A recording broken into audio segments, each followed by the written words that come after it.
महोदय को आम करताल पूर्वक स्वागत करवा सार मैंने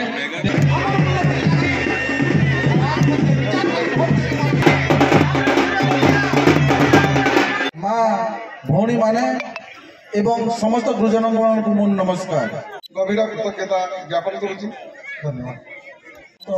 अतिथि वृंद मंच तले बसी अध्यक्ष सार ब्लॉक समिति गाइसिलेट स्कूल रे भल पाठ पढ़ी थे से निश्चित ऊपर भी जाकि बड़ लोक हो पारे भल मनुष्य भी हो पारे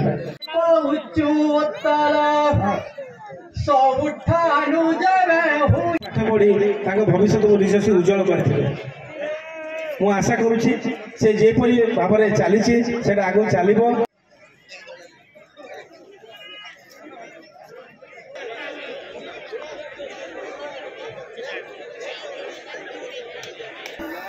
मूड जेते नाई दे काम एवं छाड़मी बोलसुन वे छाड़ू चली का करबू दादा पूर्व सराडा छोटा चढ़ी पर्वत मूर्ख दियंती भाषण छोटा चढ़ंती